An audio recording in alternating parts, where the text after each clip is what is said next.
In the dense heart of the South American rainforest lies a place no map dares to mark. Locals call it the Valley of Whispers, a stretch of green wilderness that seems to move when no one is watching. For decades, satellite imagery has failed to capture it clearly. Every photo comes out blurred, every drone signal lost in static. Scientists called it coincidence. The villagers called it a curse. The first reports came in 1984, when a team of biologists vanished without a trace. Their last radio message was brief. One word, whispered in panic. Alive. Now, 40 years later, a new research team was sent in, funded by a private American foundation. Their goal was simple: find evidence of an uncontacted tribe rumored to live within the valley. What they found instead would never let them leave. The recovered footage begins at dawn. The light is dim, the fog thick enough to hide the treetops. 3 figures appear, walking along a narrow path. Dr. Rebecca Hayes, anthropologist; Mark Dalton, expedition leader; and Luis Ortega, local guide. Their voices are calm, routine, but there's tension underneath. The kind that comes when people know they're being watched, even when they can't prove it. The forest feels alive, every branch shifting slightly as if breathing. The camera wobbles, capturing only fragments: trees, mud, the glint of sweat on nervous faces. By midday, they reach the edge of an ancient riverbed. Rebecca notes carvings on nearby stones, circular marks that look too precise to be natural. Luis tells them to turn back. He says the symbols mean no passage. They laugh it off, unaware the forest has already closed behind them. That night, their campfire refuses to light. Every spark dies before touching the wood, as if the air itself rejects flame. In the background of the footage, faint whispers echo, low and rhythmic, like breathing through hollow stone. Rebecca turns toward the sound. Her camera catches something, a flicker of light between trees moving against the wind. The moment passes. She shakes it off, calling it reflection. But when slowed down, that light forms a shape, a face. The next morning, Luis refuses to go further. The map doesn't match the terrain anymore. Paths twist back on themselves, leading nowhere. Mark insists on continuing. He believes they've discovered a geomagnetic anomaly causing navigation errors. But the footage says otherwise. Every compass in their pack spins uncontrollably. Digital clocks freeze. The jungle hums with a low-frequency noise, too deep to be wind. Rebecca's notes describe the sensation as a pressure inside the skull, like standing beneath a waterfall of sound. That night, Luis disappears. His tent flap remains open, his boots left behind. Only a single muddy footprint leads toward the trees and stops halfway. The team searches through the dark, calling his name. The forest responds, not with echoes, but whispers, repeating his name back to them. Rebecca's flashlight flickers. For a split second, the camera catches movement, a silhouette standing between 2 trees, still as stone. When the light steadies, it's gone. By morning, their supplies are disturbed. Food ripped open, equipment scattered. No footprints, no signs of animals. Mark writes in the logbook, "Something doesn't want us here." Later, Rebecca discovers a small structure, a stone pillar covered in moss, carved with spiral markings similar to those found earlier. She brushes it clean and reveals a single line of text beneath the dirt, ancient and unrecorded. Her voice trembles as she translates, "The forest breathes. The forest remembers." As she speaks, the camera captures condensation forming on the stone, as if the pillar itself exhaled. Mark begins to panic. The footage shows him arguing, demanding they leave. But when he checks the GPS, their coordinates show only static. The forest has erased them. On the 3rd night, something walks past their camp. Not footsteps, a dragging sound like wet cloth pulled through dirt. The audio peaks. A low, trembling breath fills the microphone, followed by silence. Rebecca whispers, "Mark, did you hear that?" But his reply never records. Only the sound of slow breathing remains. Not human, not animal, deeper and hollow. At dawn, they find prints near the tents. Long, narrow, ending in sharp ridges like claws pressed into the mud. The footage zooms in. The prints are arranged in a circle, enclosing the camp like a ritual boundary. The next entries in the logbook grow incoherent. Phrases like, "It's not outside." "The air moves." "The trees are watching." Then the recordings cut. Hours later, a final file appears, automatically uploaded to the satellite drive before transmission failure. It shows Rebecca alone, holding the camera close to her face. Her eyes are wide, reflecting firelight. She says quietly, "If anyone finds this, don't follow the drums." The screen shakes violently. The audio distorts, and then, faintly, a rhythmic pulse begins. Thump, thump, thump. The sound continues, steady, deep, like a heartbeat coming from the earth itself. Rebecca drops the camera. The lens tilts upward, catching branches bending unnaturally, as if something large is moving above them. A single phrase appears in corrupted text. "The forest breathes." Then the footage ends. That was the last verified contact from the 2023 expedition.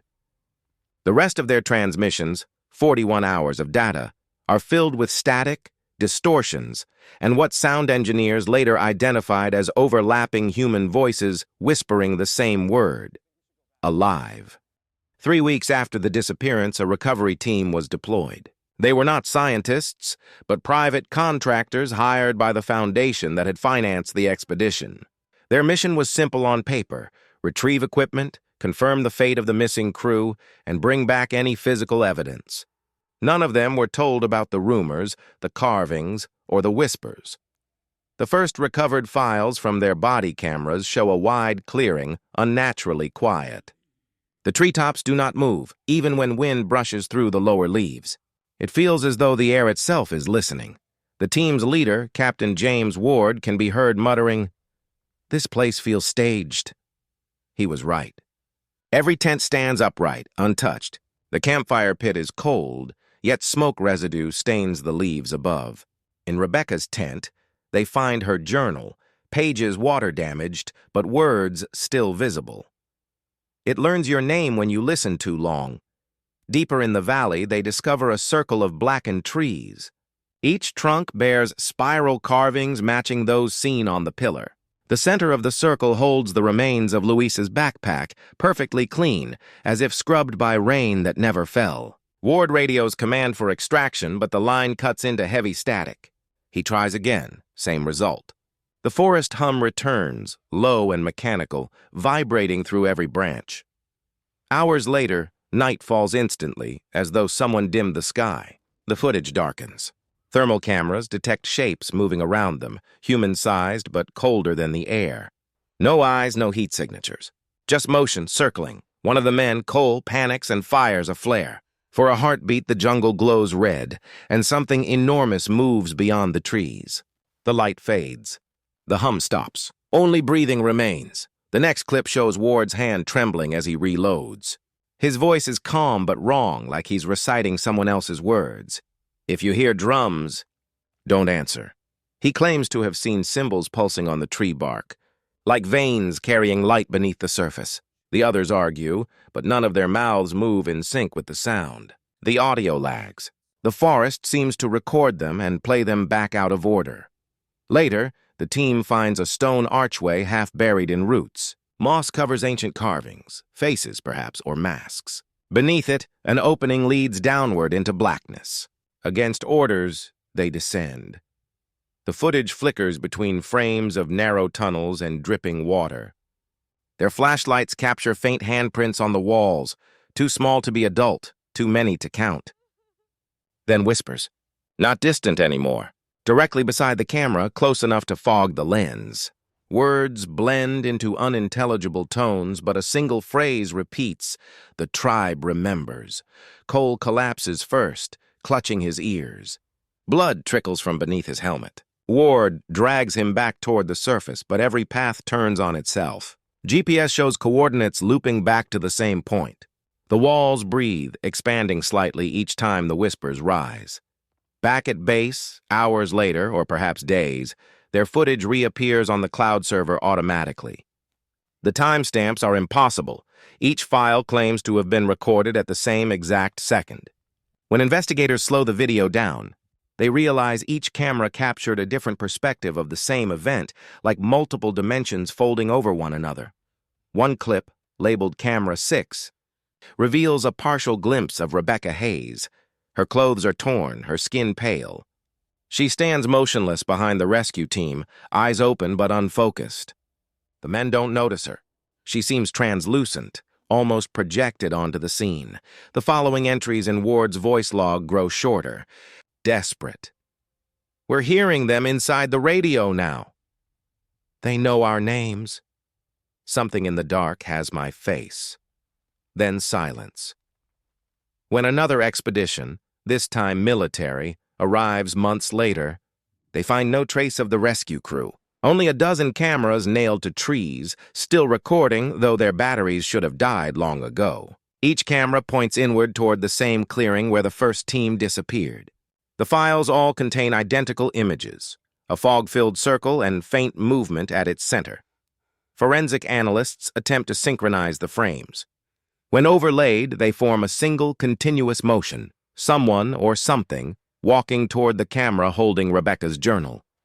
The figure pauses, lifts its head, and speaks in her voice. The forest breathes, then every screen turns black. Experts dismiss the material as digital corruption, but sound engineers detected a buried pattern under the static. Low-frequency pulses aligned with a human heartbeat. When amplified, it forms Morse code spelling one word over and over again. Return. Officials sealed the area as a biohazard zone. The valley no longer appears on updated maps. Satellites capture only fog where the jungle once was. But those who live near the border claim they still hear drums after midnight, echoing from beneath the ground.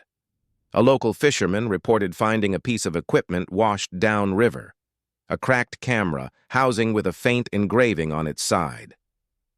Ward EO1. Inside, the data chip contained exactly 8 seconds of clear footage. It shows a single torch flickering in complete darkness. The flame bends inward, drawn toward something unseen. A woman's whisper fills the background. It's not gone. It's waiting. Then the torch extinguishes, and the clip ends. To this day, no verified record explains what happened in the Valley of Whispers. Some claim it was a geological event, others an elaborate hoax. But those who have analyzed the recovered files agree on one thing. The sound beneath the static is not natural. It has rhythm. It listens. And it always stops the moment you notice it. The final archive entry from the Foundation reads, Project terminated. All materials classified. The forest remains under observation. The last line of the report is handwritten, unsigned. Do not let them hear your name. Months passed. Official reports ended. Funding stopped. But in a small studio apartment in Portland, Oregon, an independent journalist named Daniel Reeves refused to let the story die. He had spent years tracking unexplained disappearances across South America, and when the footage of the Valley of Whispers leaked onto a hidden server, he was one of the first to see it. The files didn't come with names or coordinates, only a single folder marked Recur. Inside were over 6 hours of corrupted video fragments. The first 30 minutes were unremarkable. Static, jungle sounds, garbled voices. But buried near the end, Daniel found something new. Footage recorded weeks after the last known expedition vanished. It was shot from a drone, a model too advanced for the original teams.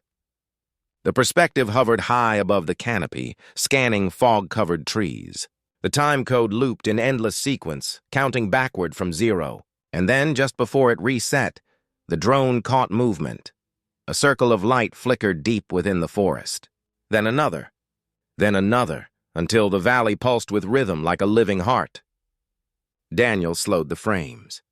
Each flash matched a sound wave in the original expedition audio, the same pulse that engineers once dismissed as noise. He realized, horrified, that the forest wasn't only echoing sound. It was broadcasting it.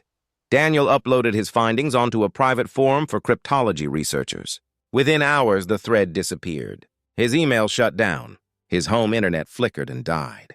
That night, his security camera recorded the reflection of someone standing in his hallway. When he checked, no one was there. Still, Daniel persisted.